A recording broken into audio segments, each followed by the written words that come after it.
거룩한 주일 주 앞에 나와 예배하신 모든 성도님들에게 하나님의 크신 은혜와 평강이 충만하게 임하시기를 바랍니다. 오늘은 대림절 세 번째 주일입니다. 우리 대림절 첫 번째 주일날 현재 예배 속에서 말씀으로 오시는 주님을 맞이하기 위해서 우리가 옥토가 되어야 한다고 말씀을 드렸습니다. 지난 주일날에는 미래에 다시 오실 주님 맞이하기 위해서 우리가 하나님의 자녀가 되는 구원의 확신에 대한 문제, 구원받았는가 하는 문제에 대해서, 그리고 성결한가 하는 문제에 대해서 말씀을 드렸습니다.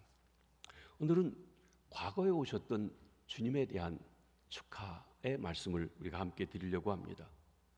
과거의 역사 속에 오신 주님의 오심, 성탄에 대한 말씀을 살펴보며 은혜를 나누고자 하는 것입니다. 성경에는 다양한 성탄 이야기가 기록되고 있습니다. 예수님의 생애를 기록하고 있는 복음서마다 예수님을 바라보는 관점이 조금씩 차이가 있습니다. 마태복음은 유대인의 왕으로 오신 예수와 그를 경배하러 동방에서부터 온 박사들을 통하여서 아기 왕 예수를 소개해주고 있습니다. 왕으로 오신 예수님이십니다. 마가복음은 성탄 기사가 없습니다. 그러나 종으로 오신 예수를 복음서 전체에서 소개하면서 섬기러 오신 주님, 섬김으로 구원을 이루시는 주님, 종으로서의 그 모습을 소개합니다. 누가복음은 마구간에 탄생하신 예수와 그를 경배하기 위해서 온 목자들, 하늘에서는 영광스러운 천사들의 노랫소리가 퍼져나가고 땅에서는 가장 비천한 사람 중에 하나인 목자들이 예수 그리스도를 맞이하기 위해서 맞이합니다. 예수님은 낮고 천한 마구간에 오신 인자로서, 사람으로서 소개되고 있습니다. 요한복음은 태초에 계신 말씀이 육신이 되어 우리 가운데 거하신 하나님의 아들로서 예수를 소개합니다. 태초부터 하나님과 함께 계셨던 말씀, 온 우주 만물을 창조하신 로고스가 되신 말씀이 사람의 몸을 입고 역사 속에, 시간 속에, 문화 속에 들어오신 그 예수님에 대해서 소개하고 있는 것입니다.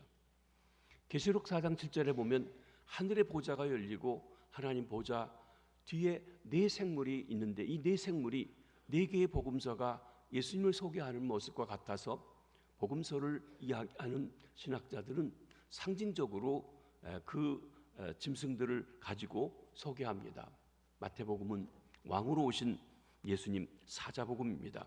마가복음은 섬기는 종, 열심히 동서고금을 막론하고 일하는데 가장 일을 많이 하는 송아지 복음이고, 누가복음은 인자, 사람의 모습, 인자로서의 예수님, 요한복음은 다른 땅에 다니는 걷는 그런 짐승과 달리 하늘을 높이 날아오르는 독수리로서의 예수님 모습을 소개하고 있는 것입니다.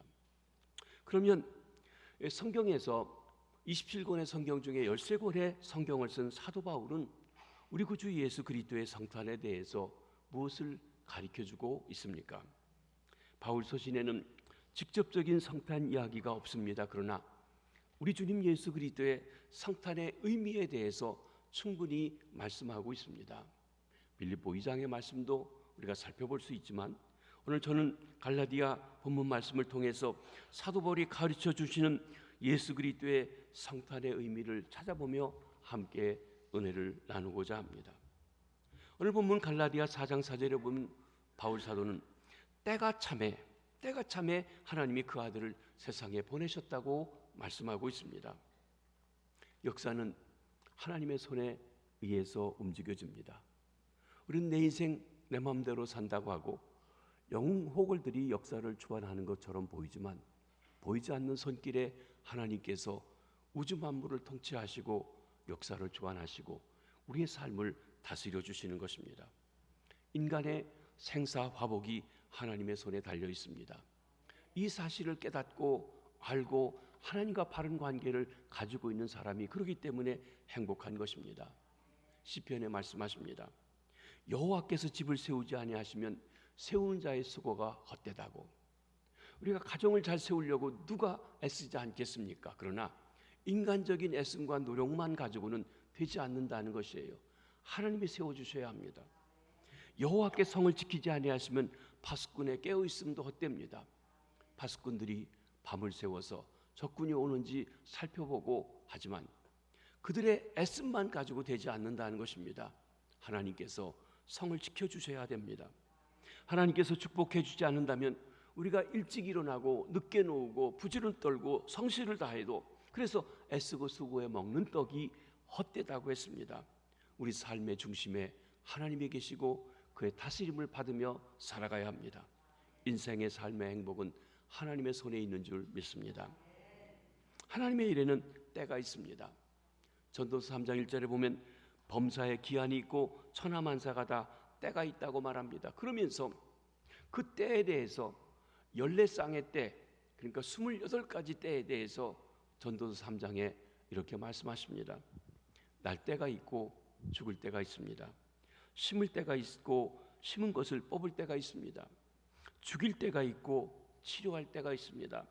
헐 때가 있고 세울 때가 있습니다. 울 때가 있고 웃을 때가 있습니다. 슬퍼할 때가 있고 웃을 때가 춤을 출 때가 있습니다. 돌을 던져버릴 때가 있고 돌을 거둘 때가 있습니다. 안을 때가 있고 않는 일을 멀리할 때가 있습니다. 찾을 때가 있고 잃을 때가 있습니다. 지킬 때가 있고 버릴 때가 있습니다. 찢을 때가 있고 꿰맬 때가 있습니다. 잠잠할 때가 있고 말할 때가 있습니다. 사랑할 때가 있고 미워할 때가 있습니다. 전쟁할 때가 있고 평화할 때가 있습니다. 우리가 사람들이 만날 때마다 하는 말이 있습니다. 만날 때가 있고 헤어질 때가 있다고 말이죠. 이렇게 때에 따라서 그 일들을 아름답게 하시는데 하나님이 모든 것을 지으시되 때를 따라 아름답게 하셨습니다. 울 때는 울어야 아름답고 춤을 출 때는 춤을 출 때 춰야 아름답다고 하는 것입니다.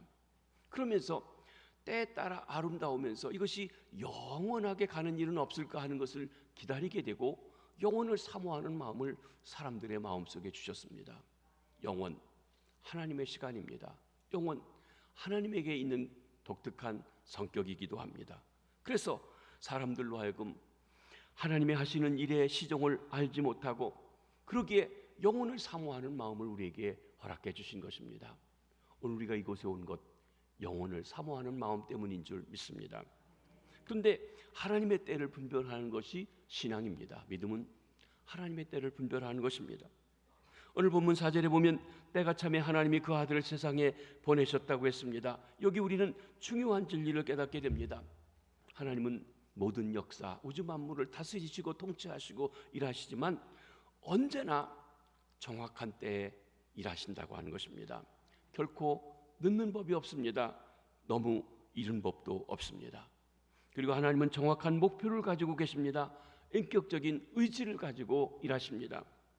또 그와 함께 정확한 때를 가지고 우주 만물과 인생을 다스리시고 계신 것입니다. 우리 주님 예수 그리스도께서 이 땅에서 오셔서 일하실 때에도 분명한 목적과 때를 가지고 일하셨습니다. 결코 자기 때가 아니면 행동하지 않으셨습니다.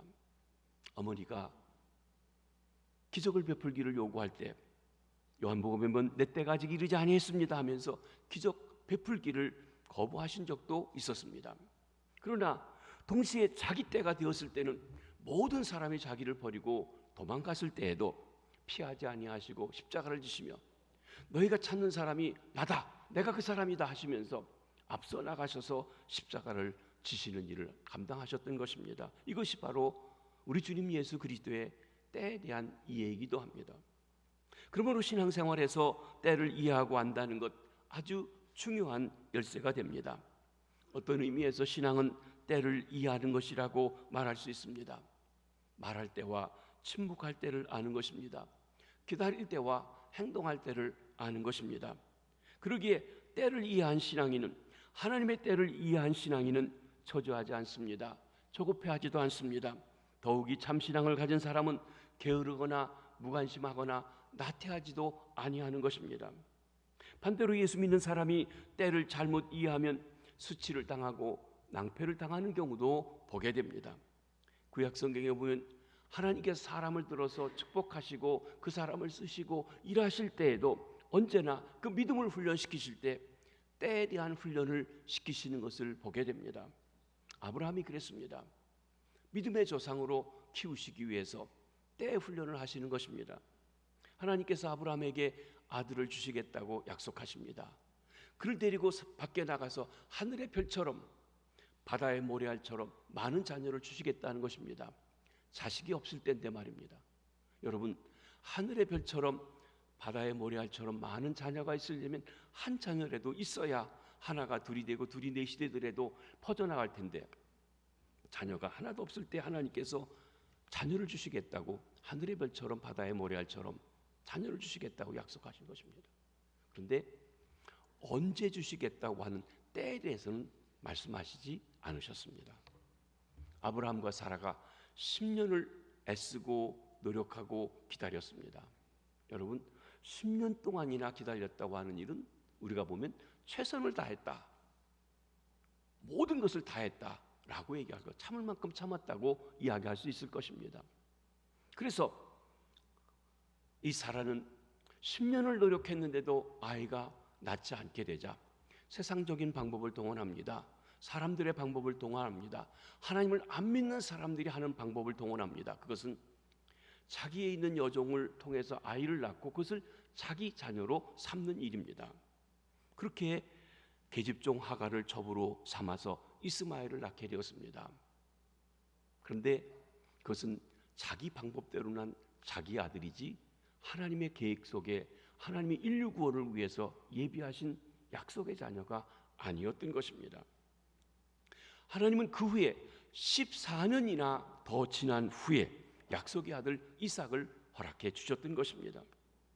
때를 잘못한 아브라함과 사라는 그 일로 인하여서 낭패를 보고 인류 역사의 여러 가지 꼬이는 일, 갈등의 역사가 바로 그 때를 알지 못한 아브라함의 실수에서부터 시작되어진 것을 보게 되는 것입니다. 모세, 위대한 역사를 이루신 모세를 하나님이 부르시면서 하나님께서는 모세를 애굽에서 종살이하는 이스라엘의 구원자로서 그를 불러주셨습니다.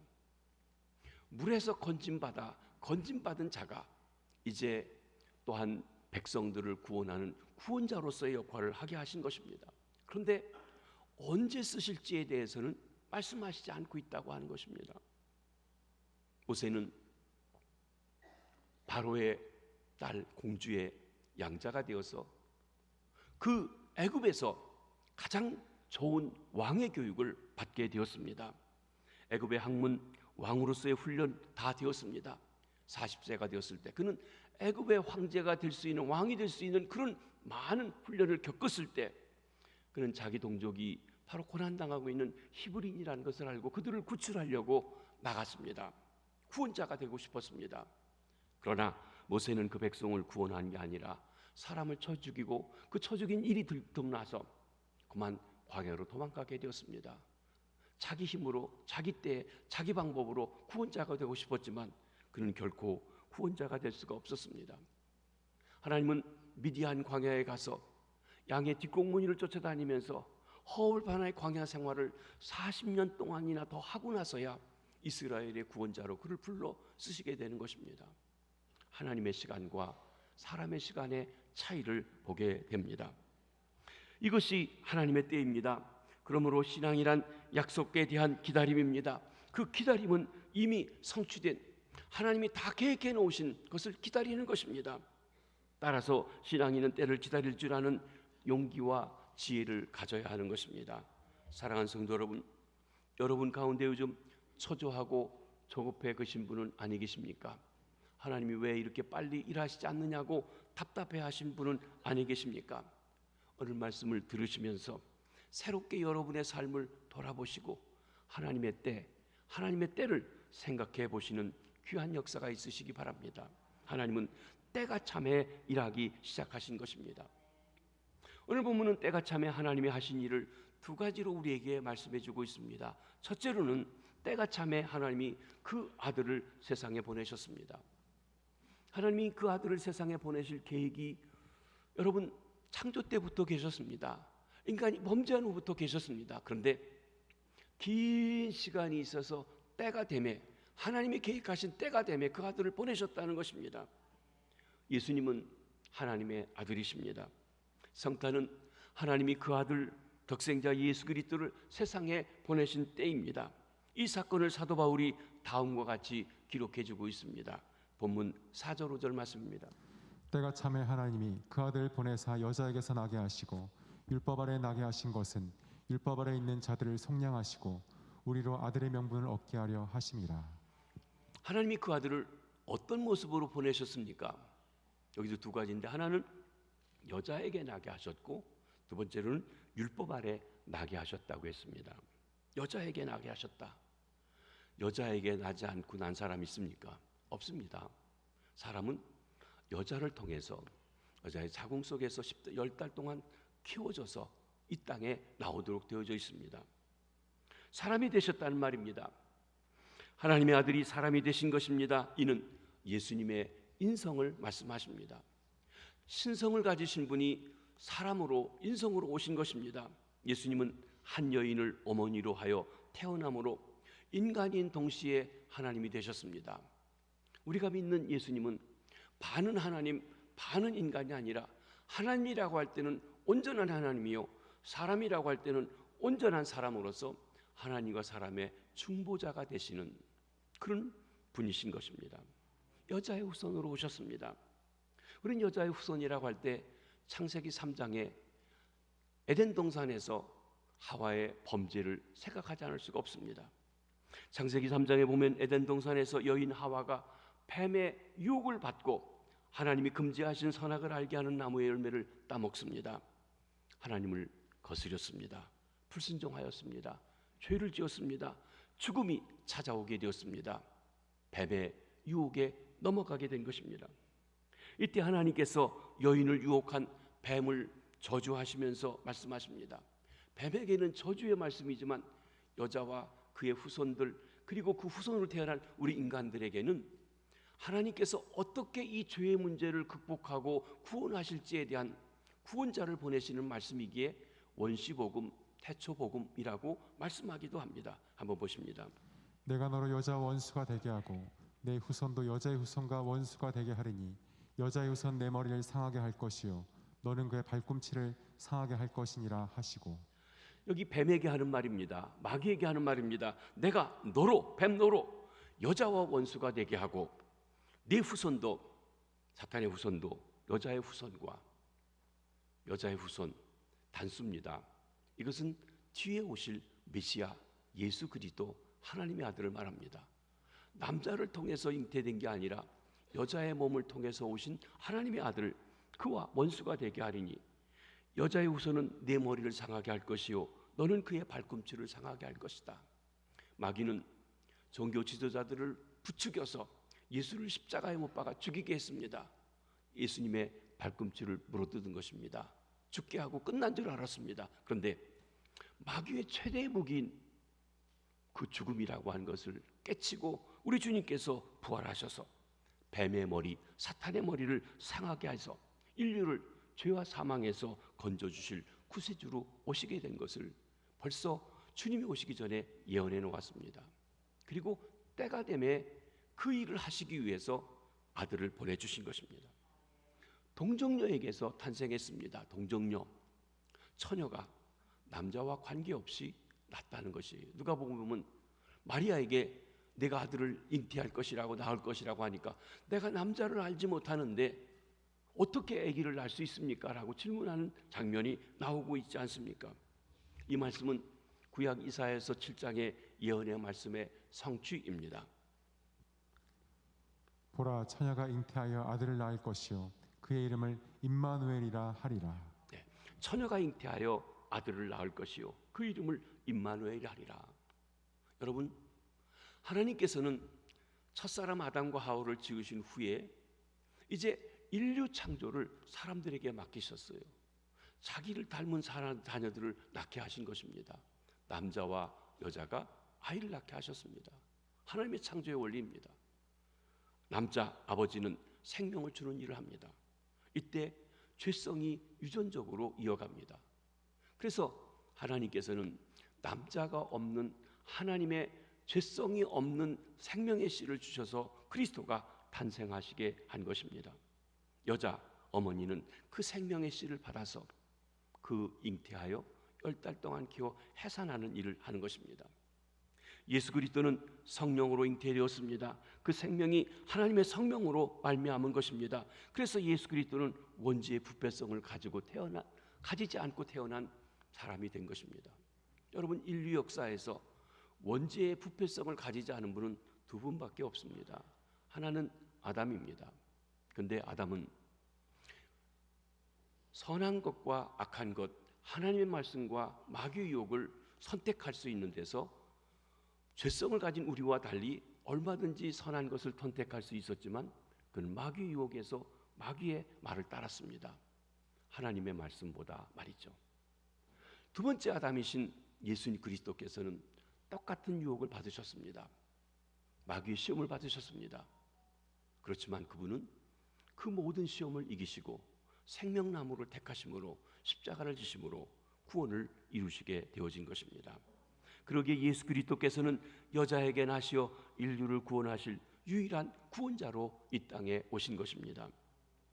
두 번째, 예수님 하나님께서는 그 아들을 율법 아래 나게 하셨다고 했어요.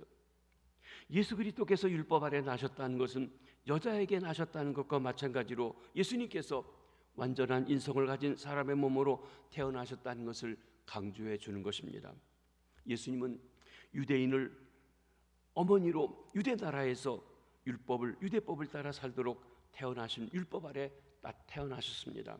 즉 그리스도께서는 단지 사람으로 오신 것만 아니라 하나님의 율법을 지킬 의무를 가진 하나님의 백성으로 유대인으로 이 땅에 오신 것입니다. 그래서 난지 8일 만에 할례를 받았습니다. 12살 때 성인식을 하셨습니다. 유월절 절기를 지킵니다. 초막절을 지키십니다. 유대인의 절기들을 다 지키시는 일들을 스스로 하시고 나가십니다. 하나님의 법에 대해서도 아시고 그 뜻대로 살아가시는 것입니다. 그 밖에 모세의 법을 지키면서 자라나셨습니다. 예수 그리스도는 그의 삶에서 율법의 요구를 만족시키셨습니다. 그리스도는 율법을 완성하러 오셨습니다. 구원자가 되신 것입니다. 여러분, 우리가 율법을 유대인들이 계산하기는 613개의 법이 있다고 하는데 그 법을 다 하나도 빠짐없이 지키는 사람은 구원받을 수가 있습니다. 만약 그렇게 얘기하면 믿음으로만 구원받는다고 하는데 이렇게 들어있는 사람들이 들을 때 목사님 이상한 거 아닌가, 이단이 아닌가 그러실지 모르는데 성경적으로 보면 여러분 율법을 완성해야만 구원받을 수 있습니다. 진짜예요. 로마서에도 그렇게 말씀하십니다. 그런데 율법을 완성해서 얻을 수 있는 의를 가질 수 있는 사람은 하나도 없으니 아무도 없다고 그랬습니다. 그리스도께서도 율법을 어기셨다면 그는 자기가 어긴 죄로 인하여서 형벌받아 마땅한 분입니다. 그런데 그분은 율법을 다 지키셨습니다. 하나님이 뜻하신 모든 것을 이루셨습니다. 그래서 사도 바울은 로마서 10장 4절에 그리스도는 율법의 마침이 되셨다 말씀하십니다.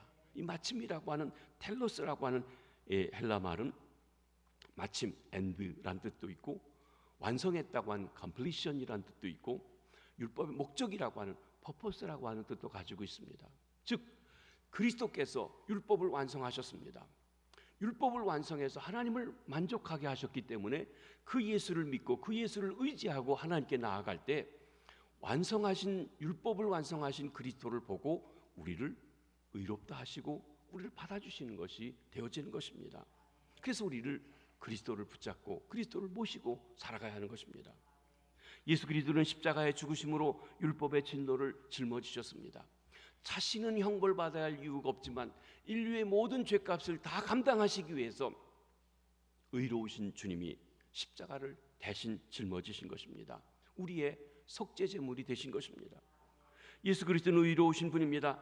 만일 예수가 의로운 분이 아니라면 그는 의롭지 못한 인간을 구속할 수 없습니다. 자기 죄값으로 죽은 것입니다.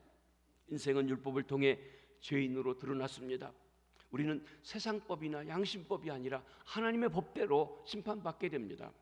그러나 그리스도가 율법을 완성하셔서 구세주가 되셨고 그분을 믿고 의지하는 자, 하나님이 정하신 방법인 십자가와 부활을 통해 주 앞에 나가는 자를 의롭다 하시고 자녀 삼아 주시고 하나님의 생명을 주시고 그리스도 안에서 장성할 수 있도록 성령을 보내주시게 된 것입니다. 하나님이 그 아들을 왜 보내주셨을까요? 하나님께서는 그 아들을 보내신 목적은 율법 아래 있는 자들을 속량하려고 라고 말씀하셨습니다. 속량한다, redeem이라고 한 말입니다. 이것은 노예시장의 언어로 노예를 사서 자유케 한다는 말입니다. 예수님 당시 로마 시대에 노예들이 있었습니다. 전쟁에 진 사람들, 빚진 사람들, 아니면 대대로 노예로서 이렇게 태어나서 자란 사람들, 노예입니다. 여러분, 노예는 물건이었어요. 그는 아주 노예로서 고통을 당하고 있지만 누군가가 와서 자기를 돈을 내고 은 30냥이든지 얼마가 나고 사주면, 그리고 자기 자녀를 삼든지 자유케 하든지 하면 자유케 되고 그들이 아들이 되기도 하고 했다고 하는 것입니다. 그렇습니다. 우리가 인간이, 사도 바울은 인간이 율법에 얽매인 것이 악령에게, 마귀에게, 사탄에게 매인과 동일한 것으로 말씀하고 있습니다. 이는 율법이 사탄의 음모란 말이 아닙니다. 하나님의 선한 뜻을 담고 있는 율법, 그 율법을 인간들이 지킬 힘이 없기 때문에 율법을 어길 때 그것을 기점으로 해서 마귀가 틈타서 그 음모에 이용해서 인간을 노예화하고 우리를 부리려고 합니다. 너 목사가 죄를 졌어, 그럴 수가 있어, 내 말 들어, 안 들으면 일러 하고 하면서 우리를 노예로 삼는 그런 모습입니다. 율법 아래 있는 자들을 속량하시고라고 하는 본문의 뜻은 율법에 매여 죄와 마귀의 종이 되어 영원히 저주받았던 우리를 값주고 사셨다고 하는 말씀인 것입니다. 성경은 이 말을 흔히 피로 값주고 사셨다는 말씀으로 사용하고 있습니다. 하나님께서 그의 아들 예수 그리스도를 이 땅에 보내신 것, 그로 하여금 십자가에 피 흘려 피로 값주고 저와 여러분 우리를 사시기 위함입니다. 이 땅에 탄생하는 모든 사람들은 삶을 살기 위한 목적으로 이 땅에 옵니다. 태어난 생명들이 잘 살도록 우리가 하는 것입니다. 그런데 예수님은 이 땅에 오실 때부터 어떻게 죽을지 이미 정해진 그 죽음의 삶을 가기 위해서 오셨습니다. 예수 그리스도는 육신을 입은 것, 우리를 위해서 피 흘려 십자가에 달려 죽으러 오신 것입니다. 예수 그리스도께서 육신을 입은 것, 십자가에 달리시기 위함입니다. 그렇게 흘리신 피로써 저와 여러분 우리를 사서, 노예된 데서 사서, 죄의 노예가 되고 마귀의 노예된 우리를 사서 자유케 하고 하나님 자녀 삼아주시기 위한 것입니다.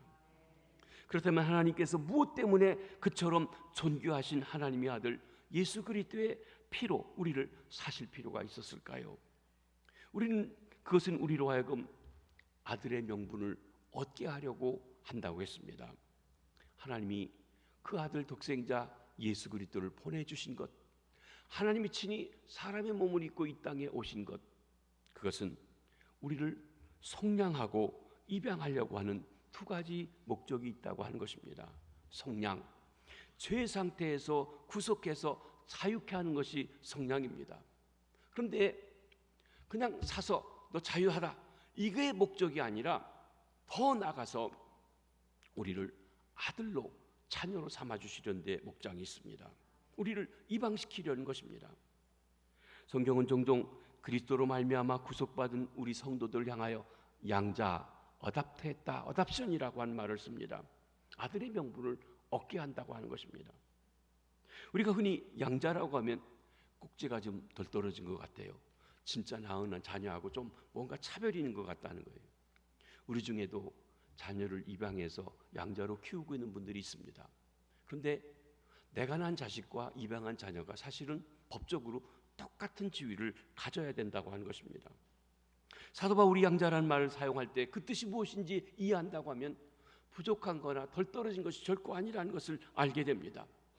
사도 바울은 양자되는 비유를 로마법에서 이용하고 있습니다. 로마법에 의하면 자식이 없는 부자가 젊은 노예 중에 하나를 입직시켜서 자기 아들 삼은 다음에 자기의 모든 재산을 다 줍니다. 그러니까 엄청난 특권이요 축복이라고 할 수 있습니다. 노예로 종살이하고 아주 짓눌려 있던 사람이 자유케 될 뿐만 아니라 그의 모든 재산을 상속하는 권한까지 있는 것입니다. 그렇게 되면 이 노예는 큰 행운을 만나 노예 상태를 벗어날 뿐만 아니라 상속인이 됩니다. 이 상속이 어디까지 되냐면요, 왕위도 황제가 되는 권한도 될 수가 있습니다. 여러분, 우리 기독교인들에게 악명 높은 네로라고 하는 황제가 있습니다. 네로 황제 앞에 황제가 클라우디우스라고 하는 황제인데, 네로는 클라우디우스 황제의 아들이 아닙니다. 친척입니다. 그런데 그를 양자로 삼아서 황제 지위를 물려줬어요. 그러니까 양자가 황제가 된 것입니다. 그게 네로예요. 얼마나 이 양자가 된다는 것은 꼭지가 들떨어진 부족한 게 아니라 충분히 모든 대우를 받습니다. 또 아들이 있는 사람이 다른 사람을 양자로 삼았을 경우 양자는 친아들과 똑같은 권리를 갖습니다. 차별이 없습니다. 부모의 기업을 받을 때도 친아들과 양자는 구별 없이 받게 됩니다. 그러므로 오늘 본문의 뜻이 분명합니다. 사도 바울은 구속받은 우리 성도들이 앞으로 하나님 나라에서 영광스러운 기업을 로마의 양자법을 빌려서 설명해 주고 있는 것입니다. 구속함을 받은 성도는 장차 하늘나라에서 그리스도의 영광스러운 기업에 완전히 동참하게 됩니다.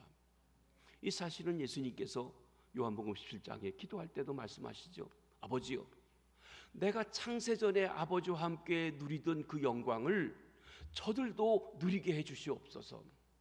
여러분, 예수 그리스도가 누리는 그 기업을 우리가 동참하여 얻게 해주시는 것, 이게 양자된다, 자녀된다. 그 일을 주기 위해서 그 아들을 이 땅에 보내서 우리를 구원해 주시는 일을 하신 것입니다. 그렇습니다. 하나님께서 그 아들 예수 그리스도를 보내신 것, 우리를 속량하고 우리를 이런 영광스러운 하늘의 기업에 동참하게 하는 아들로 딸로 삼아주시기 위함입니다. 여기에 성탄의 중요한 의미가 있습니다. 사랑하는 성도 여러분, 오늘 예배당에 오셨는데 혹 아직 구원받지 못하고 하나님의 자녀가 되지 못했다면 아직 성탄의 의미를 모르는 것입니다. 화려한 불로 장식을 하고 그리고 성탄 트리를 만들고 선물을 오가더라도 이 사실을 깨닫지 못하고 구원받지 못했다면 성탄의 진정한 의미를 알지 못하는 것이라는 것입니다. 저는 근본 성탄절에 혹 그런 분들은 예수 그리스도를 알고 믿어 구원받아 하나님의 자녀가 되는 축복이 있어서 참다운 성탄의 의미를 아시게 되기를 바랍니다. 그리고 구원받아 하나님의 자녀가 된 일은 하나님께서 아들을 보내주신 그 일에 대해서 진심으로 감사하고 더욱 감사하고 새롭게 나아가실 수 있기 바랍니다. 그리고 하나님의 자녀이기에 하나님 자녀답게 살아가는 축복이 있으시기를 주의 이름으로 부탁합니다. 큰 두 번째로, 때가 참에 하나님께서는 구속함을 받은 하나님의 자녀된 사람들의 마음속에 그 아들의 영 성령을 보내주셨습니다.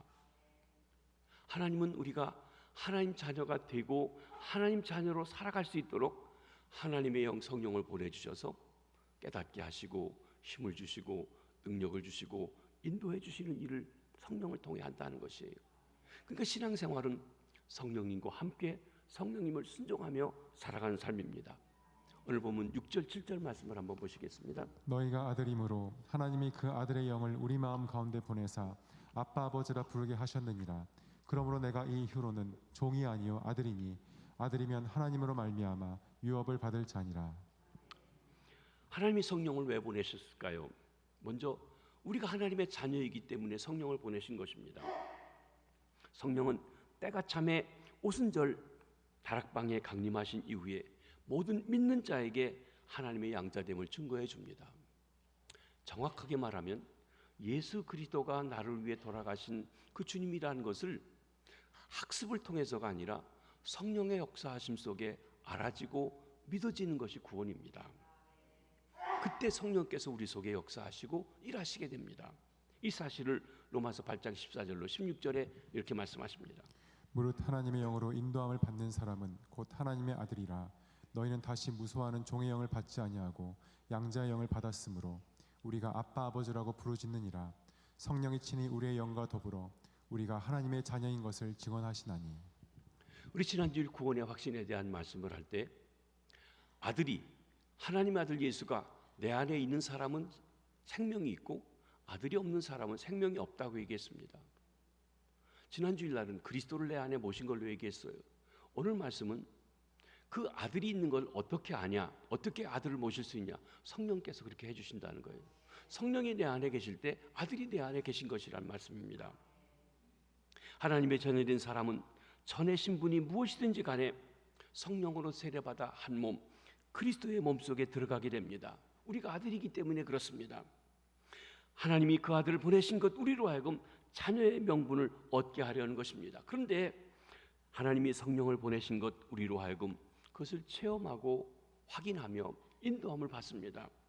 성령은 그 자녀에게 주시는 그 자녀들에게 주신 것은 아빠 아버지라 부르게 한다고 했어요.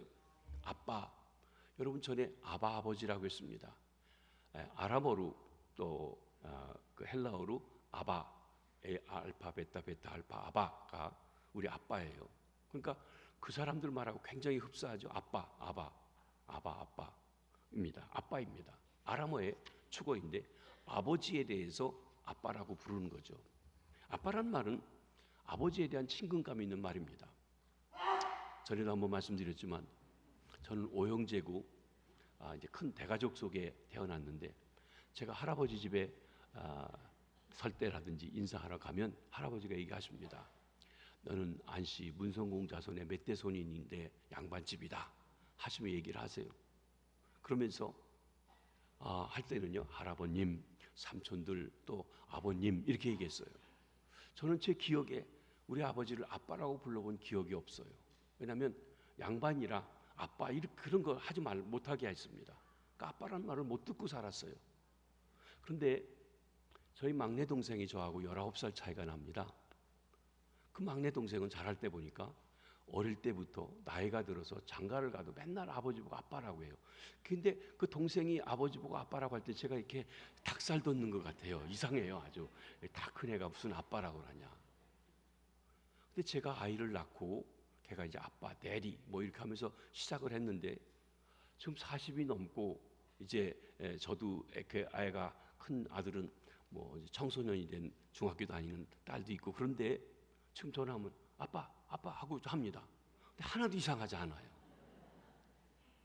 오히려 지금 만약에 그 아들이 아버님 이러면은 징그러울 것 같아요. 그렇지 않습니까? 여러분 이스라엘 사람들에게 하나님이 아버지 된다라고 하는 개념이 없지는 않습니다. 그런데 구약에 보면 하나님을 아버지라고 하는 개념을 별로 사용하지 않았어요. 주님, 아도나이, 왕 이런 것을 더 강조했습니다. 하나님의 아버지 되심을 강조하신 분은 다른 분이 아니라 예수 그리스도이십니다.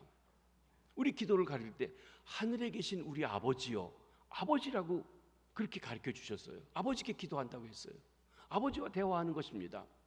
더 나아가서는 뭐냐면 하나님을 아빠라고 불러라고 얘기했어요.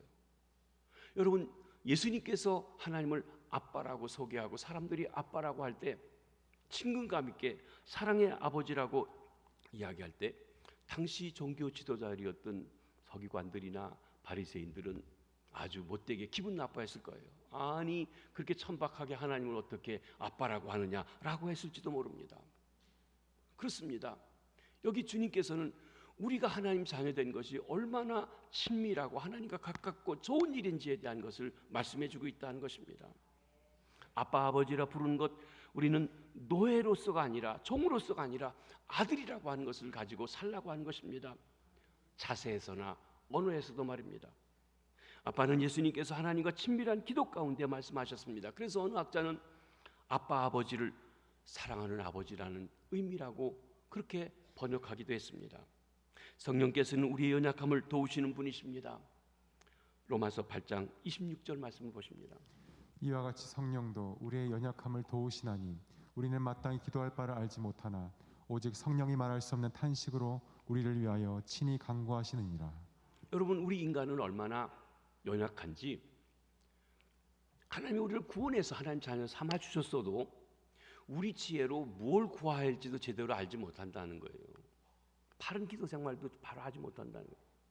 때로 우리가 자녀들이 옛날에 아버지하고 사이가 이렇게 거리감이 있을 때 아버지 앞에 가서 월세금 받을 날도 할 때면 가슴이 울렁거리고 말도 못하고 울기부터 하고 그러잖아요. 겁나고. 그럼 그런 것처럼 하나님께 어떤지 나가지를 못합니다. 근데 성령께서 우리 연약함을 도와주시고 기도할 바를 알려주시고 친히 대신 기도해 주시고 하는 그런 역할을 하신다는 것입니다. 그렇습니다. 이렇게 성령은 우리 안에 내주에서 우리와 함께 사시고 우리 연약함을 도우시고 기도를 도와주시는 하나님의 자녀로서 살아갈 수 있도록 해주시는 분이 성령님이십니다. 그러면 하나님의 자녀가 되고 그 자녀될 것을 성령으로 인정받은 우리는 어떻게 살아가야 할까요? 우리 자세는 어떠해야 합니까? 첫째로 종이 아니고 더 이상 종이 아니고 아들이니 아들처럼 살아야 됩니다. 바울 당시에는 여자들은 사람의 수도 들어가지 않아서 딸에 대한 얘기가 없으니까 제가 말씀드립니다. 우리가 종이 아니고 딸이니 딸처럼 살으셔야 된다는 것이에요. 여자분 보고 아들이라고 하면 잘 의미가 안 통하실 테니까. 갈라디아 4장 8절로 11절에 사도 바울 선생님께서 호소합니다. 이런 뜻입니다. 그러나 너희가 그때에는 하나님을 알지 못하여 본질상 하나님이 아닌 자들에게 종노릇하였더니 이제는 너희가 하나님을 알 뿐 아니라 더욱이 하나님이 아신 바 되었거늘 어찌하여 다시 약하고 천박한 초등학문으로 돌아가서 다시 그들에게 종노릇하려 하느냐. 너희가 날과 달과 절기와 해를 삼가 지키니 내가 너희를 위하여 수고한 것이 헛될까 두려워하노라. 사랑하는 성도 여러분, 여러분이 하나님 자녀가 되었어서 하나님의 자녀처럼 살고 계십니까? 아니면 이름은 하나님의 자녀라고 하면서도 아직 종처럼 살고 계십니까? 여기 종처럼 산다는 것을 뭐라고 했습니까? 초등학문으로 돌아가서 거기에 종로를 한다. 날짜를 지키고 율법을 지키고 거기에 매여서 그렇게 종로를 탄다는 거예요. 요즘 말로 하면, 우리 말로 하면 점치러 다니고 부적 쓰러 다니고 그러고 있냐 이거예요. 그건 하나님 없을 때 할 일인데 하나님을 안다고 하면 하나님 자녀 됐다면서 똑같이 살고 있냐 그 말입니다. 하나님의 자녀이면 하나님의 자녀처럼 살아야 됩니다. 하나님의 자녀로서 살아가시기를 바랍니다. 이것이 성탄 계절에 그 아들을 보내신 하나님이 그 아들을 보내시며 우리에게 요구하시는 것입니다. 유업을 받을 자니 두 번째로는 유업을 받을 자처럼 살라고 하십니다. 제가 고등학교 다닐 때, 제가 서울고등학교 23회 졸업생인데 거기에 큰 기업체 회장님 아들들이 있었습니다. 지금은 회장들이 됐고 또 지나가고 했던 걸 봅니다. 종군당 회장인 이장한 씨, 저희 동창이었습니다. 진루그룹 회장이었던 장진호, 이제 작고한 걸로 알고 있습니다만, 남양유업의 홍우식, 그건 둘째 아들이라 큰 아들은 따로 있습니다. 이런 사람들입니다. 그런데 낮은 자리에서 같이 훈련을 받아도 나름대로 당당해요. 처음엔 몰랐는데 나중에 알고 보니까 제가 누구네 집 뭐래, 내가 이렇게 하는 거예요. 결국 보니까 학교 졸업하고 그 회사에 들어가서 그 회사를 물려받아가지고 일하는 사람들이 됐습니다. 세상에 썩어질 유업을 받을 자들도 당당하게 살아가는데 하나님의 영원한 유업을 받을 자는 얼마나 더욱 더 당당하게 살아가야 될지 말씀해 주시는 대목입니다. 로마서 8장 17절로 18절 말씀을 한번 보십니다. 자녀이면 또한 상속자 곧 하나님의 상속자요 그리스도와 함께한 상속자니 우리가 그와 함께 영광을 받기 위하여 고난도 함께 받아야 할 것이니라. 생각하건대 현재의 고난은 장차 우리에게 나타날 영광과 비교할 수 없도다. 여러분, 한 사람이 자녀를 입양했다면, 그래서 양자가 되고 양녀가 되었다면 그 집안에 있는 모든 일을 함께 다 합니다. 나중에 상속받는 것만 아니라 그 집에 어려운 일이 있으면 어려운 것도 같이 유업으로 받는다는 거예요. 자녀이면 상속자이니 하나님의 상속자요 그리스도와 함께한 상속자이니 우리가 그와 함께 영광을 받는다. 아멘. 그렇습니다. 예수님이 누린 영광, 예수님이 받는 하늘나라를 우리가 함께 참여한다는 것입니다. 그 참여하도록 우리를 데리러 다시 오시겠다고 약속하신 것입니다. 그런데 그때가 될 때까지 우리가 이 세상 살아가면서 하나님을 알지 못하는 사람들 속에 하나님을 드러내고 증거하려고 할 때 그들이 박해하고 핍박하고 십자가지게 할 수도 있다는 것이, 이게 주님 때문에, 주를 믿기 때문에, 하나님 때문에 받는 고난입니다. 그런데 그 고난도 내가 하나님의 가족이기 때문에 받아야 한다는 거예요. 근데 현재 주님 때문에 받는 현재의 고난과 장차 하늘나라에서 받을 영광과 비교해 보면 말이 되지 않아요. 이건 뭐 비교거리가 되지 않는다는 거예요. 그러니까 얼마든지 담대하게 주님 때문에 핍박을 받고 십자가는 일도 감당할 수 있다고 말씀하시는 것입니다. 이 하나님의 영광을 보고 그리스도인으로 살아가는 이 힘들고 어려워도 십자가 지고 주님을 뒤를 따라갈 수 있는 믿음의 식구들 되시길 바랍니다. 말씀을 정리합니다. 성탄절은 하나님이 그 아들 이 땅에 보내주신 절기입니다. 하나님이 그 아들을 보내심은 율법에 매여 종로로 타는 이들을 성량하려고 하는 것입니다. 하나님이 그 아들을 보내심은 우리로 하나님의 아들, 하나님의 딸, 하나님의 자녀의 명분을 얻게 하려는 것입니다. 그리고 우리가 하나님의 자녀임을 확인하며 하나님의 자녀로서 살아갈 수 있도록 성령을 보내어 주셨습니다. 성령께서 우리 안에 내주에서 가르쳐 주시고 지혜를 주시고 힘을 주시고 기도하게 하시고 인도해 주십니다. 이제 때가 참에 하나님께서 그 아들 예수 그리스도를 다시 보내셔서 우리를 하늘의 영광의 자리로, 그 나라로 인도해 가실 것입니다. 우리 구주 예수 그리스도의 재림을 기다립니다. 우리는 그날을 기다리며 하나님의 자녀로서 유업받을 자처럼 당당하게, 담대하게 하나님의 자녀로서 살아가시는 주의 백성들 되시길 주님의 이름으로 축복합니다. 다음 주일은 우리 교회 제95년차 사무총회가 있습니다. 사무총회를 위해서 치리 목사님께서 오셔서 1부, 2부 설교해 주시고 사무총회를 하고 3부 예배는 우리가 2부에 함께 드리도록 합니다.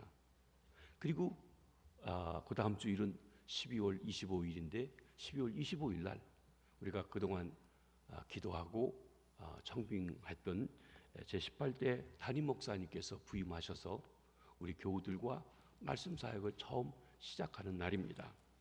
그러기에 오늘이 제가 원로 목사가 되어서 담임 목사 오실 때까지 말씀 사역을 하는 일이 마지막 말씀을 전한 일이기도 합니다.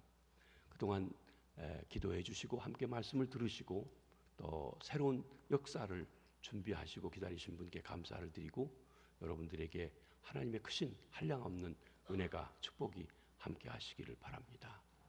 당연한 것이 아니라 하나님의 은혜였음을 감사합니다. 기도하겠습니다.